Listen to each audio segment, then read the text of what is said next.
सद्गुरु, शादी कितनी ज़रूरी है और मुझे ये कैसे पता चलेगा कि ये मेरे लिए सही रास्ता है? क्या आप शादीशुदा हैं? नहीं।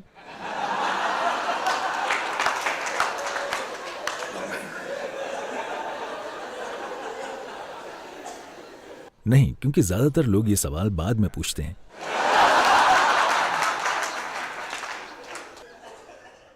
आप सही समय पर पूछ रहे हैं।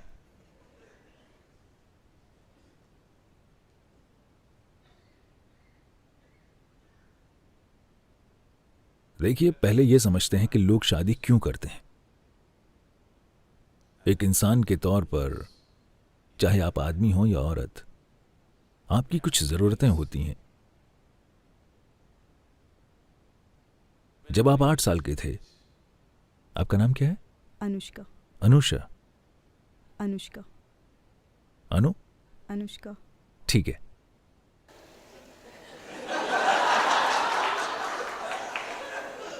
अगर आप शादी करेंगी तो हम आपका नाम आधा काट देंगे, हम आपको अनु बना देंगे। क्योंकि शादी करने के लिए आपको संस्कृत विद्वान कहां मिलेगा।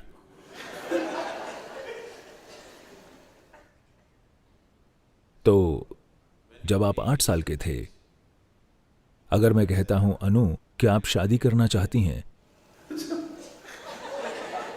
वो बकवास लगती है ना? मेरा मतलब है, तब उस सवाल का कोई मतलब नहीं था। हाँ, उस सवाल के कोई मायने नहीं थे। अगर मैं आपसे तब पूछता जब आप 6 के थे, तो उसका कोई मतलब नहीं होता। जब आप 8 के थे, तो ये इस पर निर्भर करता है कि आपका परिवार किस तरह का है। ये या तो एक मजाक होता, या आप इसका विरोध करते, या इसे वाकई समझे बिना आप हाँ कह देते। अगर मैं ये सवाल आपसे 14 साल की उम्र में पूछता, तो आप थोड़ा शर्माते, क्योंकि आप सोचने लगे थे।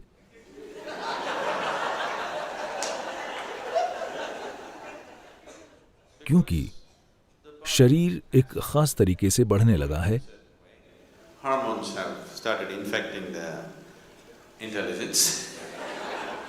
हार्मोन्स ने बुद्धि पर कब्जा करना शुरू कर दिया है और अब आप सोच रहे हैं।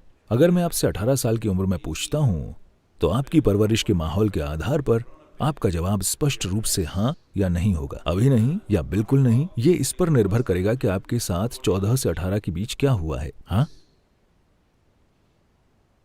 तो अब ये अच्छा है कि उन सभी पड़ावों से गुजरने के बाद अब आप खुद सवाल कर रहे हैं, न कि मैं आपसे पूछ रहा हूं या आपके माता पिता आपसे पूछ रहे हैं। आप खुद ये सवाल पूछ रही हैं, क्या मुझे शादी करने की जरूरत है? तो जरूरतें होती हैं। जब आप एक इंसान के रूप में होते हैं, तो शारीरिक जरूरतें होती हैं, भावनात्मक जरूरतें होती हैं, मानसिक जरूरतें होती हैं, सामाजिक जरूरतें होती हैं, आर्थिक जरूरतें होती हैं। ये सारी चीजें होती हैं। लोग शायद इन चीजों के बारे में जागरूकता से नहीं सोचना चाहेंगे, क्योंकि उन्हें लगता है कि अगर वो इन चीजों के बारे में सोचेंगे तो उनकी शादी बदसूरत हो जाएगी। पर वैसे भी ये चीजें तो हैं ही। अगर ये अरेंज्ड मैरिज है तो कोई दूसरा इस बारे में सोच रहा है। अगर आप इसे खुद अरेंज कर रहे हैं तो आप निश्चित ही इस बारे में सोच रहे हैं। हाँ या नहीं? ये सब सोच विचार होते हैं। तो आजकल महिलाओं के लिए मैं ये कह रहा हूं कि दुनिया कुछ हद तक बदल गई है। अब सामाजिक और आर्थिक कारणों के लिए जरूरी नहीं है कि उसे शादी करनी ही पड़े, जब तक कि आप बस शरीर के साथ ही नहीं आई हों। आप नहीं समझी। अगर आप सिर्फ शरीर हैं और आप में दिमाग नहीं है तो अलग बात है। वरना एक औरत को अब सामाजिक या आर्थिक कारणों से शादी करने की जरूरत नहीं है। उसके पास चुनाव है। वो अपनी खुद की आर्थिक और सामाजिक स्थितियों का ख्याल रख सकती है। 100 साल पहले ऐसा नहीं था।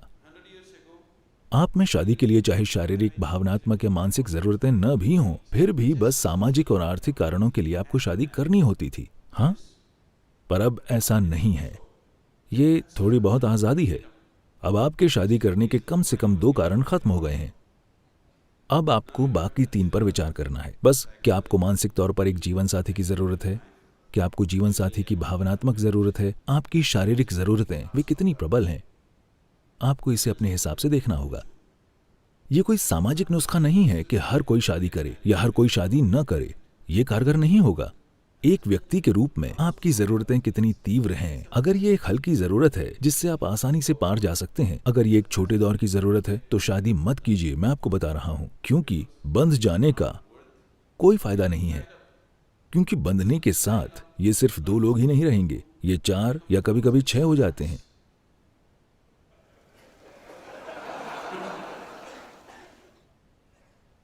मैं ये नहीं कह रहा हूं कि यह गलत है। क्या आप इसे चाहती हैं? यही सवाल है। हर इंसान को खुद के लिए सोचना चाहिए, न कि सामाजिक मानदंड से चलना चाहिए। सामाजिक चलन चाहे जो भी हो, मैं शुरू से ठीक यही बात कह रहा था। आप आध्यात्मिक सिर्फ तभी बनते हैं जब आपके चुनाव 100% खुद के होते हैं और आप दूसरी ताकतों से प्रभावित नहीं होते। आपको चुनना है कि क्या ये जरूरी है। अभी लोगों ने दूसरी तरह के समाधान ढूंढ लिए हैं। पश्चिम में और भारत में भी काफी हद तक ये होने लगा है। ठीक है, हम शादी नहीं करेंगे, हम दोनों बस साथ रहेंगे, हम लोग साथ साथ रहेंगे। तो ये साथ रहना, अगर आप बस एक इंसान के साथ रह रहे हैं तो ये वैसे भी शादी ही है, ठीक है, चाहे आपके पास शादी का सर्टिफिकेट हो या ना हो। पर अगर आप सोच रहे हैं कि आप हर सप्ताह अपना साथी बदल सकते हैं, तब आप खुद को एक गंभीर नुकसान पहुंचा रहे हैं। क्योंकि जैसे आपके मन में याददाश्त होती है, वैसे ही आपके शरीर में याददाश्त का भाव बहुत अधिक प्रबल होता है। इसी वजह से हम आपको ऐसे स्थानों में ले जाते हैं, भले ही आप तार्किक रूप से कुछ न समझें। उन्होंने लगातार ऊर्जा के स्थान और दूसरे प्रकार की संभावनाओं के स्थान इसलिए बनाए हैं क्योंकि शरीर उसे आत्मसात कर लेगा और याद रखेगा। शरीर की याददाश्त का भाव बहुत प्रबल होता है। शरीर इसे आत्मसात कर लेगा और याद रखेगा। हो सकता है आप हिमालय को भूल जाएं, लेकिन शरीर हिमालय को नहीं भूलेगा, ये हमेशा याद रखेगा। आप भूलने की बीमारी के कारण पूरी याददाश्त खो सकते हैं, लेकिन भौतिक शरीर में यादें बनी रहेंगी। शरीर इसे नहीं छोड़ेगा। बस क्योंकि आपने अपनी याददाश्त खो दी है, तो इस वजह से आप अपने कर्म तक को नहीं खोने वाले हैं। तो शारीरिक नजदीकी को हमेशा से, यहां इस परंपरा में इसे ऋणानुबंध कहा जाता है। ये शरीर याददाश्त का एक गहरा भाव विकसित कर लेता है और इस तरह की बहुत सारी यादें एक खास स्तर का भ्रम और एक खास स्तर की पीड़ा पैदा करती हैं। आप इसे स्पष्ट रूप से देख सकते हैं, आप इसे बहुत साफ देख सकते हैं। जो लोग अपने जीवन के साथ लापरवाह हैं, वो सही मायने में आनंद को कभी नहीं जान पाएंगे। वे बस वैसे ही रहते हैं। कृपया आप इसे अपने आसपास ध्यान से देखें। ये साफ दिखता है। जो लोग अपने शरीर को लेकर अनुशासित नहीं हैं, वे कभी पूरी तरह से हंस नहीं सकते, नहीं पूरी तरह से रो सकते हैं। वे ऐसे बन जाते हैं क्योंकि एक ही जीवन काल में भौतिक शरीर में भ्रमित होने वाली यादें कई ऐसे प्रभाव डालेंगी। तो इन जरूरतों को पूरा करने का ये कोई समाधान नहीं है। तो आप या तो शादी कीजिए या शादी मत कीजिए कि आप इन जरूरतों से परे चले जाइए। लेकिन ये ऐसी चीज है जिसे आपको निजी तौर पर देखना होगा कि मेरी जरूरत कितनी तीव्र है। अगर आप स्पष्टता से और समाज से प्रभावित हुए बिना इस पर गौर करना चाहते हैं, तो हमेशा सबसे अच्छा ये होगा कि आप 1 महीने की छुट्टी लें, आश्रम में रहें और बस ध्यान करें। जब आप निर्णय ले लें, तब आपको स्पष्टता की स्थिति में होना चाहिए।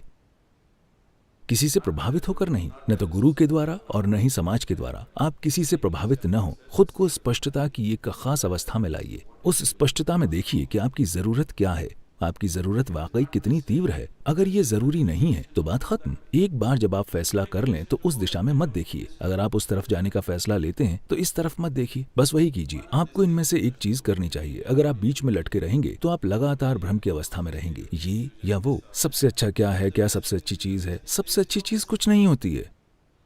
जहां भी जो भी आप करना चुनते हैं, अगर आप उसे पूरे दिल से करते हैं तो ये बहुत बढ़िया बात है। फिर भी ये सबसे अच्छी चीज नहीं है, क्योंकि दुनिया में कुछ भी सबसे अच्छी चीज नहीं है।